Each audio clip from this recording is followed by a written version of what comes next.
রাজশাহী বিশ্ববিদ্যালয়ের pro VC সহ শিক্ষকদের লাঞ্ছিত করার প্রতিবাদে আজ শিক্ষক কর্মকর্তা কর্মচারীদের কর্মবিরতির ঘোষণা করা হয়েছে। বিশ্ববিদ্যালয়ের প্রো ভিসিকে অবরুদ্ধ করে রাখে অনশনরত শিক্ষার্থীরা। এর আগে বিশ্ববিদ্যালয়ের পোষ্য কোটা বাতিলের দাবিতে অনশনরত শিক্ষার্থীদের সাথে শিক্ষকদের হাতাহাতির ঘটনা ঘটে। গতকাল বিকেলে ঘটনা ঘটে। এ সময় ক্যাম্পাসে উত্তেজনা ছড়িয়ে পড়ে। এর আগে পোষ্য কোটা বাতিলের দাবিতে কাফনের কাপড় পরে আমরণ অনশন শুরু করেন শিক্ষার্থীরা। বিশ্ববিদ্যালয়ের প্রশাসনিক ভবনের সামনে অবস্থান নিয়ে তারা এই কর্মসূচি শুরু করে। গত 18 সেপ্টেম্বর ভর্তি কমিটির সভায় শিক্ষক কর্মকর্তা ও কর্মচারীদের সন্তানদের শর্ত সাপেক্ষে পোষ্য কোটায় ভর্তির সিদ্ধান্ত নেয় বিশ্ববিদ্যালয় প্রশাসন।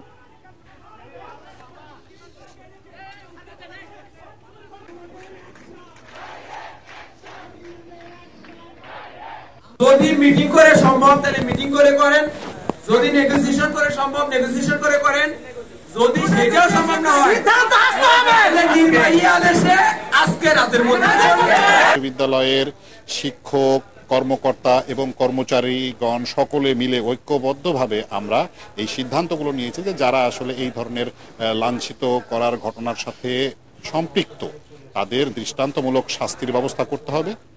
বসুন্ধরা টিস্যু, অশুদ্ধতার বিরুদ্ধে এক বিন্দুও ছাড় নয়।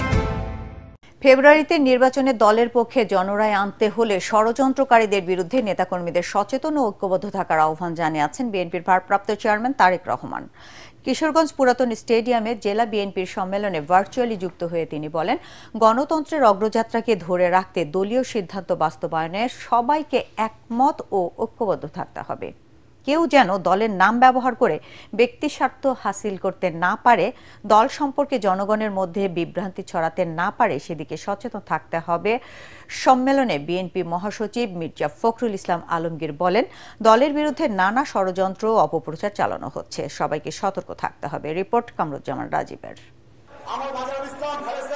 দীর্ঘ 9 বছর পর জেলা বিএনপির সম্মেলনকে কেন্দ্র করে উৎসবের নগরীতে পরিণত হয় কিশোরগঞ্জ।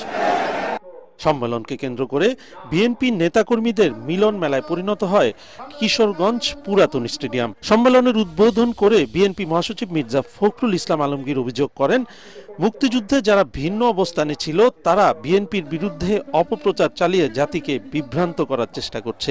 এই অপচেষ্টার বিষয়ে সবাইকে সতর্ক থাকার আহ্বান জানান তিনি। অনেক ষড়যন্ত্র চলছে, মিথ্যা অপবাদ দেওয়া হচ্ছে, অপপ্রচার করা হচ্ছে বিএনপির বিরুদ্ধে। এই যে কথাবার্তা বলে, যাদের তারকে জন্ম হয়েছে তারাও বলে, যারা 1971 সালে ভিন্ন জায়গায় ছিল, ভিন্ন অবস্থানে ছিল তারাও বলে। এতে লন্ডন থেকে ভার্চুয়ালি যোগ দেন বিএনপির ভারপ্রাপ্ত চেয়ারম্যান তারেক রহমান। তিনি বলেন, জনগণের অধিকার প্রতিষ্ঠার বিষয়ে বদ্ধপরিকর বিএনপি, আর তা নিশ্চিতে প্রয়োজন জনগণের ভোটে নির্বাচিত সরকার। জনরায় নিজেদের পক্ষে নিতে নেতাকর্মীদের ঐক্য ধরে রাখার আহ্বান জানান তিনি। যেটি মানুষের জন্মগত অধিকার, সেই অধিকার সেই গ্রামের মানুষ থেকে শুরু করে শহরের মানুষ প্রত্যেকে যাতে সেই সুবিধা পায়, এই কাজগুলোকে যদি আমাদের সম্পাদন করতে হয় তাহলে অবশ্যই জনগণের রায়, জনগণের মতামতের ভিত্তিতে, জনগণের সিদ্ধান্তের ভিত্তিতে একটি সরকার প্রতিষ্ঠিত হতে হবে, যেই সরকার জনগণের কাছে জবাবদিহি করতে বাধ্য থাকবে। নির্বাচনে যদি জনগণের রায় নিয়ে আসতে হয়, আমাদের সামনে একটি লক্ষ্য থাকতে হবে। কি সেটি হচ্ছে যে কোনো মূল্যে আমাদেরকে ঐক্যবদ্ধ থাকতে হবে, এর কোনো বিকল্প নেই। তিনি বলেন, স্বৈরাচার বিদায় নিলেও অদৃশ্য শক্তি মাথাচাড়া দিয়ে উঠছে। দলের বিরুদ্ধে কেউ যেন বিভ্রান্তি ছড়াতে না পারে তা নিশ্চিতে সতর্ক থাকতে হবে। যে কোনো মূল্যে দলের সিদ্ধান্তের পক্ষে আমরা সকলে একমত ঐক্যবদ্ধ থাকব, এই একটি শপথ। একই সাথে দলের সম্পর্কে, দলকে নিয়ে যাতে কেউ ব্যক্তি স্বার্থে ব্যবহার করতে না পারে সেই সুযোগ আমরা কাউকে দেব না। তারেক রহমান বলেন, বিএনপির কাছে সবচেয়ে গুরুত্বপূর্ণ জনগণ, যে কোনো মূল্যে জনগণের পাশে থাকতে হবে। কামরুজ্জামান রাজীব, এটিএন বাংলা। পিলখানা হত্যাকাণ্ড, গুম, খুন, আয়নাঘর, শাপলা ম্যাসাকার এবং ভোট ডাকাতি সহ শেখ হাসিনার 16 বছরের দুঃশাসনের সব গল্পই ঐতিহাসিক তথ্য আকারে জুলাই স্মৃতি জাদুঘরে উপস্থাপন করা হবে। রাষ্ট্রীয় অতিথি ভবন যমুনায় এক বৈঠকে জাদুঘর নির্মাণ কর্তৃপক্ষ প্রধান উপদেষ্টা প্রফেসর মোহাম্মদ ইউনূসকে এই তথ্য জানিয়েছেন।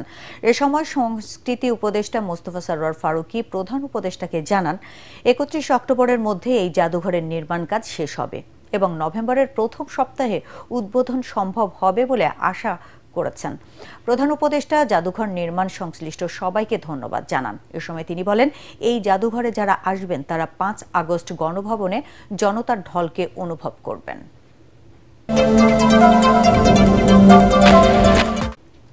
স্বৈরাচারের দোসর যারা 2024 সালে আওয়ামী লীগের অধীনে নির্বাচন করেছিল তাদের নিয়ে জামায়াত ইসলামী যুগপৎ আন্দোলনের নামে জাতীয় নির্বাচনকে বাধাগ্রস্ত করার অপচেষ্টা করছে বলে অভিযোগ করেছেন বিএনপির স্থায়ী কমিটির সদস্য সালাউদ্দিন আহমেদ। রাজধানীর ডিপ্লোমা ইঞ্জিনিয়ার্স ইনস্টিটিউশনে তারুণ্যের রাষ্ট্রচিন্তা নিয়ে সংলাপে তিনি আরও বলেন, ঐক্যমত্য কমিশনে আলোচনা আবার রাজপথে আন্দোলন স্ববিরোধিতা। অন্তর্বর্তী সরকারের সাংবিধানিক বৈধতা নিয়ে প্রশ্ন তুলে দেশের সাংবিধানিক শূন্যতা তৈরি করা হলে তাতে পতিত স্বৈরাচার লাভবান হবে বলেও মন্তব্য করেন সালাউদ্দিন আহমেদ। সংলাপে এনসিপির মুখ্য সংগঠক হাসনাত আব্দুল্লাহ বলেন, প্রচলিত রাজনীতির ধারাকে বদলে দিয়ে বাংলাদেশপন্থী রাজনীতিকে এগিয়ে নিতে চায় তার দল। এনসিপিকে নিয়ে নানা অপপ্রচার চালানো হচ্ছে বলে অভিযোগ করেন তিনি। চাকরি উৎপাদন করেছে বলছে বাংলাদেশ জামাত ইসলামী সরকার গঠন করবে, বিএনপি বিরোধী দলে যাবে। তো ভাই সব আপনারা কি নির্ধারণ করে দিয়েছেন বিএনপি বিরোধী দলে যাবে নাকি জনগণ করবে? আপনারা যখন এত বেশি কনফিডেন্ট হলেন, আত্মবিশ্বাসী হলেন যে সরকারি দল হবেন, তাহলে নির্বাচন না আসেন না কেন? আজকে এই বাহানা, কালকে এই বাহানা, পরশু এই বাহানা দিয়ে নির্বাচনকে বাধাগ্রস্ত করতে চাচ্ছেন কেন? 2024 সালের 7 জানুয়ারি আমিডামে নির্বাচনে অংশগ্রহণ করেছিল, তারা যদি যুগপথের সঙ্গে হলে নিষ্পাপ হয়, তাহলে বাকি যারা 28টা দল দামি দামি নির্বাচনে আওয়ামী লীগের সঙ্গে হয়েছিল তারা কি মহাপাপী? আমি আপনাকে চ্যালেঞ্জ দিয়ে বলছি, এনসিপির পূর্বে ক্রিয়াশীল যে রাজনৈতিক দলগুলো ছিল, কারা এই মিডিয়া মাফিয়াতন্ত্রের বিরুদ্ধে কথা বলেছে, কারা এই ব্যবসায়ী মাফিয়াতন্ত্রের বিরুদ্ধে কথা বলেছে, আপনি কোন জায়গায় খুঁজে বের করেন। রাজনীতিবিদদের হাতে থাকতে হবে। আমরা আমাদের ভুল সংশোধন করে আমরা বাংলাদেশপন্থী রাজনীতিটা আমরা গড়ে তুলবো সবাই একসাথে। জাতীয় পার্টি আগামী নির্বাচনে জোটবদ্ধভাবে অংশ নেবে বলে জানিয়েছেন দলটির একাংশের চেয়ারম্যান আনিসুল ইসলাম মাহমুদ। রাজধানীর গুলশানের সংবাদ সম্মেলনে তিনি আরও বলেন, সংবিধান অনুযায়ী এখন পিআর পদ্ধতিতে নির্বাচন করা সম্ভব নয়। জাতীয় নির্বাচনের পর সংসদে এ বিষয়ে সিদ্ধান্ত নেবে। বর্তমান আইন শৃঙ্খলা পরিস্থিতিতে নিরপেক্ষ নির্বাচন আয়োজনও সম্ভব নয় বলে জানান ব্যারিস্টার আনিস। আরও জানাচ্ছেন মুশফিকুর রহমান। বিভিন্ন রাজনৈতিক দল কর্তৃক জাতীয় পার্টির কার্যক্রম নিষিদ্ধের দাবি ও চলমান রাজনীতির প্রসঙ্গে নিজেদের অবস্থান তুলে ধরতে সংবাদ সম্মেলন করে জাতীয় পার্টির একাংশ। এতে দলের চেয়ারম্যান আনিসুল ইসলাম মাহমুদ বলেন, 14 এবং 18 সালে বিএনপি সহ সবাই আওয়ামী লীগের অধীনে নির্বাচনে অংশ নিয়েছে, কিন্তু আওয়ামী লীগের সহযোগী অভিযোগ এনে শুধু জাতীয় পার্টিকে রাজনীতি থেকে বিচ্ছিন্ন করার অপচেষ্টা চালানো হচ্ছে। আমরা আওয়ামী লীগের সাথে সহযোগিতা করেছি, আমরা নির্বাচন করেছি। 2008 সালে প্রত্যেকটা পার্টি নির্বাচন করেছে, জামাত ইসলাম, বিএনপি এবং অন্যান্য দল সকলেই সেদিন নির্বাচন করেছে, আমরাও নির্বাচন।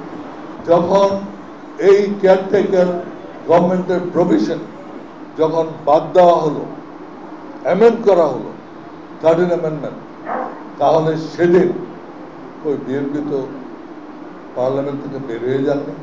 এ সময় ব্যারিস্টার আনিস বলেন, সংবিধান মানলে বর্তমান পরিস্থিতিতে পিআর পদ্ধতিতে নির্বাচন সম্ভব নয়। আপনি যে সংস্কারের কথা বলছেন, সেই সংস্কার জোর করে উপর থেকে চাপিয়ে আপনি সংস্কার করতে পারবেন। এই সংস্কার জনগণকে নিয়ে করতে হবে। জনগণের ভোটে যারা ইলেক্টেড হবে, নির্বাচিত হবে, তাদের মাধ্যমে একমাত্র এই সংস্কার সম্ভব। এ সময় দলের মহাসচিব রুহুল আমিন হাওলাদার বলেন, জাতীয় পার্টিকে বাদ দিয়ে সুষ্ঠু নির্বাচন কোনোভাবেই সম্ভব নয়। সেটা নির্ভর করে আগামী নির্বাচন যদি সুষ্ঠু হয়, নিরপেক্ষ হয়, সংখ্যাগরিষ্ঠ নিয়ে কোন সরকার গঠন হয় তাইলে হবে, কিন্তু এটি হাং পার্লামেন্ট এটা উন্নয়ন করতে পারবে না। সংবাদ সম্মেলনে জানানো হয়, আগামী জাতীয় নির্বাচনে জাতীয় পার্টি জোটবদ্ধ হয়ে অংশ নেবে, তবে কাদের সাথে জোট হবে সে বিষয়ে এখনো সিদ্ধান্ত হয়নি বলে জানান দলটির নেতারা। মুশফিকুর রহমান, ATN বাংলা, ঢাকা।